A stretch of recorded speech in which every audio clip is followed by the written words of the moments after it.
Here we are again, my friend on Teldrim Altar, our red Protoss player in the bottom left part of the map, representing the team Old Generation Starcrafters. It is MC.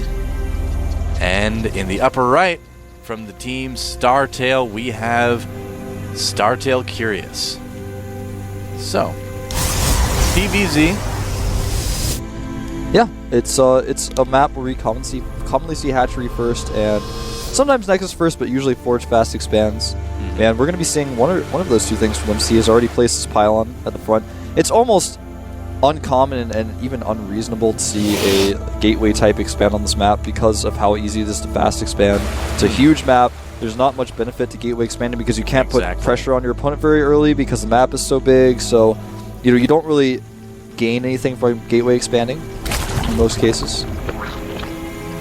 We actually see a pool first though from Curious rather than seeing a Hatcher, which is actually unusual. You don't normally see that on this map. Most people like to go for that fast hatchery, but there's always the possibility you could get 3 pylon blocked and lose your hatchery and things like that. I mean, those are basically the only concerns you have. Well, there's other concerns too, like how am I going to put my drones through college? Well, yeah, there's other concerns. There's always the worry of what if Wolf 4-gates you? It's like nobody 4-gates on Teldrim Altar, but Wolf might 4-gate you, man. You don't know. That's true. He knows he's not playing you though, so he does know. He's safe. He's safe. Oh, a pylon block. Yep. A drone. Sounds like throwing a piece of roadkill against the side of a red wood barn. That's what a drone attack sounds like. Although I think a barn sounds more like a thud. I think you said it best. I think you said it best when you said slapping a raw steak on a refrigerator, man. I think that's actually what it sounds like. That's maybe the most accurate. But see, what if they paint the barn like that paint they use sometimes? It's got that same sort of quality. Yeah, I see what you're saying. And if it's really like fresh roadkill, I mean. Yeah, it has to be fresh. Not that I have a lot of experience with this or anything, but. Well, it's fine. I mean, if you had roadkill and you threw it against a barn several times and recorded it and gave it to Blizzard for the sound effect, no one's gonna judge you, though. You don't have to get all self-conscious. I'm not. Do I look self-conscious? A little bit. That's just you're clutching yourself really tightly right now. I don't think it's because your muscles sore, man. I think it's because you're self-conscious. It actually is because my muscles are sore. Keldor is a slave driver, man. But I'm gonna be strong, buff like Idra, so that'll be good. You're gonna start getting you're gonna get the little sideburns that go down. I don't know what that. The chin strap. Chin strap. Yeah, I forgot. I lost that. I'm already not shaving in preparation for it. That's right. It's my new life. Well, there's no shave November, so I've heard. I've never actually participated in this event. Can you participate? No, I can't. I'm sorry, I'm on TV, guys. I can't do that. Yeah, I don't think I'd really want to. I actually hate facial hair. I'm not a big facial hair person myself either. We have so much in common. I know, man. We both hate facial hair. We both think that the drone attack sounds like a steak slapping a refrigerator. We both like Star Wars. Both like Star Wars. We're gonna watch the holiday special sometime with. Yeah, I have not sat through that one yet. I'll make you do it. That's fine. You don't have to force me. I've always kind of wondered about the tragedy that is. Well, yeah, it is kind of a tragedy, but it's one of those fun things. In standard MC fashion here, we have a Stargate going down. Yeah, there was a period of a couple weeks where he wasn't doing that anymore, and I'm like, oh, MC's actually changing his style. This is cool, and now he's just only going Stargate again. So I don't know about this, man. I mean, I guess he really feels that Stargate is just the way to go. He's a Stargate player. That's how he is. That's how he is, man. Ask him what his favorite movie is, he's going to say Stargate. Ask him what his favorite TV show is, he's going to be like Stargate. He's just a Stargate guy. There are Stargate guys out there, man. I'm not one of them. No, the only stars out there for me are StarCraft, Star Wars. I don't like Dancing with the Stars. I don't like that. Yeah, I don't like that either. I don't like Stargate. Yeah. I don't like Star Trek, really. I don't like Dancing with the Stars. What else is out there, man? All right. Starsky and Hutch? There's Star Fox, man. I like Star Fox. Oh, yeah, I can't forget that. I wanted to hide it, but no, I can't. I like Star Fox, man. I can't get away from it. Well, the first Void Ray is getting chrono boosted, and this is going to turn into a pretty standard ZVP where the Protoss Forge expands and then goes into Stargate. And understandably, the Zerg, as you can see, is taking a quick third base. It's a very common thing as well. Zergs basically go, oh, well, I see you're not going to be able to put too much pressure on me early on, and I can defend against the Stargate easily enough. So I'm going to make that extra third. gets his Overlord in there. Doesn't really see anything, but he does see the Void Ray, so it just kind of confirms what he was already thinking, more or less. He's already spread his creep pretty well towards that third base. He's not worried about the Void Ray. I mean, it used to be on certain maps you could go for really fast Void Rays after a fast Nexus and then cancel that hatchery. But, you know, people have figured out, I can just spread my creep, I have enough queens, I'm fine. And MC's going to get a really good scout with this Phoenix. He wants to force some Spore Crawlers, and in fact, 2 Spore Crawlers do start immediately for Curious as soon as the Phoenix is spotted, because if you don't make them... Actually, wow. Oh yeah, he makes the third one. If you don't make them, you can lose a lot of queens, you can lose a lot of drones, and so it's just safe to make them, but just the fact that they have been made means that he has killed 3 drones an opportunity cost, because he killed the 3 drones, you know, to make them the Spore Crawlers.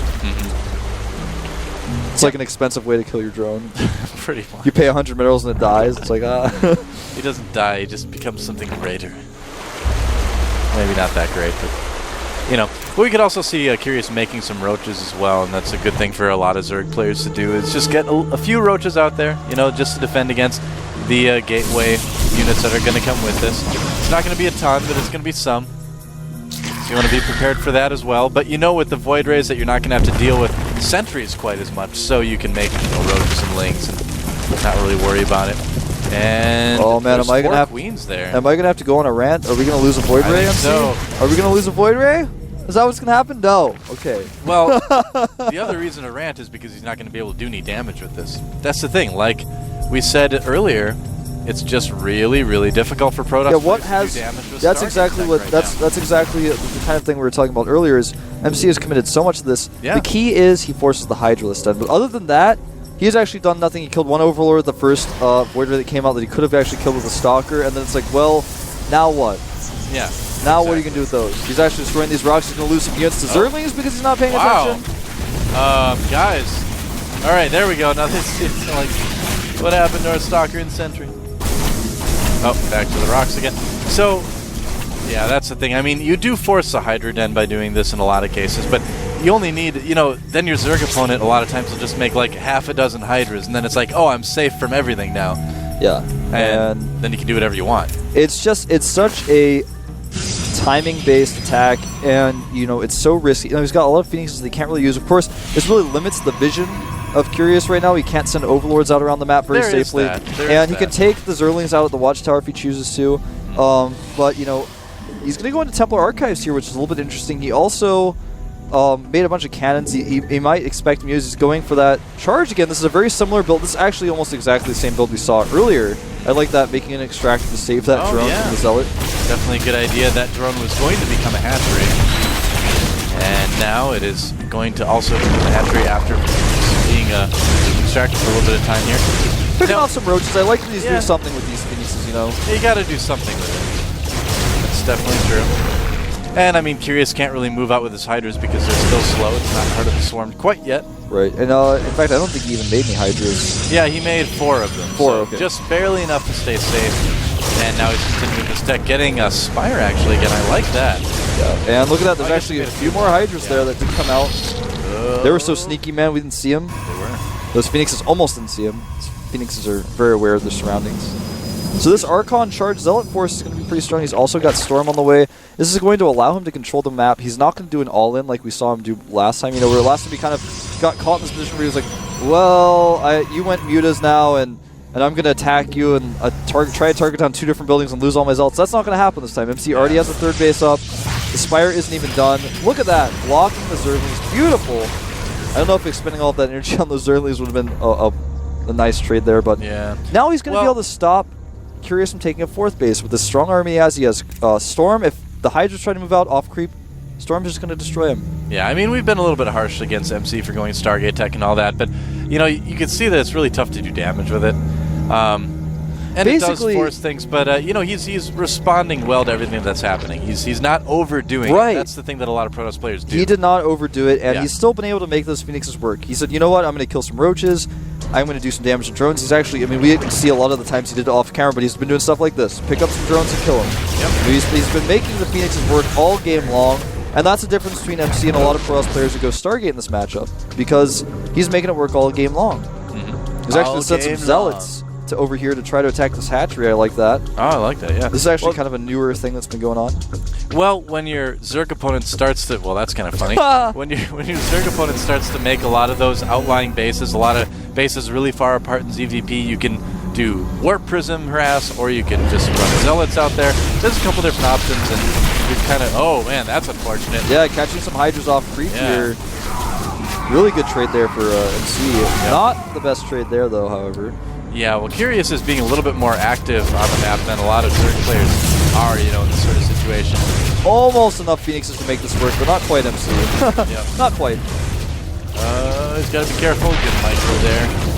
Does actually barely make it work, but he lost 3 Phoenixes. Yeah, not a good trade, and now he's in trouble here because these roaches, if microed correctly, should be able to kill all of these zealots and get away. Looks that way. A lot more warp-ins going for MC, and the roaches will get pushed back. But a very good trade there, killing all of those zealots. Yeah, barely outrunning the Archon there. It's kind of scary. +3 weapons on the way for MC. That's going to be really, really useful. He's got Blink almost done as well. He's setting up for a really nice timing, but that Greater Spire is on the way, like you were hinting out with your... look at that. Look at that, guys. Look at it. Look at it. Oh, Hydralisk. Very upset about what happened earlier. Get some revenge. Wow, you know those all the Protoss units blow up like the Death Star. You ever notice that? Yeah, I actually There's like those rings that come out, which don't really make any sense if something exploding in space, but I guess it looks kind of cool. That's how things explode in the future, though. Physics changes, man. Everything explodes in a ring in space, 3 dimensions. More gateways being added here. This is MC's timing. He wants to end the game here, or at the very least kill a hatchery or 2. You guys can see as our observers highlighting +3 weapons for ranged weapons have not started yet, even though the Hive is done. Does not have any Carapace upgrades either, just +1. Ooh, doing some nice storming here with that Warp Prism. Not killing a ton, but not losing anything. You know, MC is playing pretty well overall today. Blink is done, but the Infestors... change things. Yeah, the Infestors want to fungal where the spines are hitting the units. Templar at the front here, almost walking into spine collar range. He wants to feedback those. Oh, be careful, MC. Oh, he's getting some high Templar picked off. Roaches laugh in the face of storms. Yeah, man, they burrow. They can actually out-heal that. Yeah, exactly. And here we go.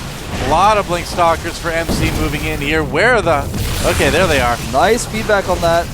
Infestor still has another feedback left on that High Templar as well. Warping in more and more units. Remember, guys, he powered up a lot of gateways, so now he's got a ton of units he can warp in at a time. Yeah. This is a really nice timing by MC, bringing those High Templar as well. I think this may be enough to actually break Curious right now. The Fungals are just not happening. But the Broodlords are on the way, man. That's the crucial thing here. Those Broodlords, when they finish... Yeah, but does he have enough to protect them? That's the question. Yeah, that is the question. Yeah. He is going to lose his hatchery no matter what, but even so, those Broodlords are going to give him a sense of control over this area, and MC will not be able to kill the 3rd base, most likely. Yeah. I like this. He's actually just going to ignore this. He's going to go for that 3rd base now instead. Oh boy, MC actually is going to engage Storm on the roaches. Oh, are there enough units? I don't know, man. I think there are. I think MC's got this, man. Oh, I don't know. It's a lot of roaches, though. He doesn't want to engage with the spine crawlers. The roaches and spines doing a lot here, but he did not utilize his Infestors as well as he could have. Oh, he's not controlling his Stalkers. They're attacking Broodlings. That doesn't help. Yeah, he does have a Void Ray, though. The Void Ray, though, is really the key here. Oh, there's some Hydras there, though, for Curious, and the Void Ray gets taken out. And it looks like he is going to hold this, man. Drone's coming off the line at the 4th base as well, and he's done it. Curious has held MC's timing attack. Now MC is so far behind. Yeah, that was actually an amazing hold by Curious. It just barely Look at that supply difference, 183 to 91. Yeah, he is way ahead right now. Curious knows that Broodlord timing, man. He was like, if I can hold on a little longer. He pulled all of his drones away from the 4th base just in case MC decided to attack it. MC was too smart for that. He was like, no, I'm going to go for the 3rd base. But it was too late. Yep, just too late. A little bit too late. And now MC, I don't think he's ever going to be able to take the 4th. It's going to be too hard. I don't know if he's going to be able to hold his 3rd. Yeah, it's a lot of roaches coming in right now. The upgrades are pretty good for them as well. Stalkers. Ooh, nice trap here. But it doesn't matter because they can just kill the Stalkers and walk through. Yep. Oh, man. More storms going down, and he could always burrow. I think he'll burrow as soon as he kills all these units. Yeah, probably. Or he might just actually keep going. He might. He just has too many roaches, man. Yeah. Roach numbers can be deceiving.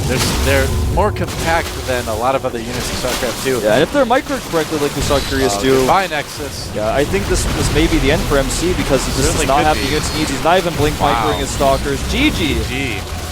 Startail Curious really showing us a lot better play than he has in Code S so far. He is now 3-1 in this Team Ace Invitational Tournament. MC is now 1-3, solidly on the bottom. Okay, so if Lion wins this next game, he and Curious will both be 3-1 and they will advance out of the group. Yeah. If Lion actually loses, then he and MVP will be tied at 2-2 and they will play off to see who makes it out of the group. All right. Oh, actually. Oh, yeah, I forgot we have this new format. It's the same format as Up and Down. Because MVP actually defeated Lion before, then he is actually going to advance. He already technically won the tiebreaker, quote unquote. So this is going to be our last game regardless. Is it going to be Lion or MVP who advances? Let's find out. The map is Belshire Beach here at the Team Ace Invitational.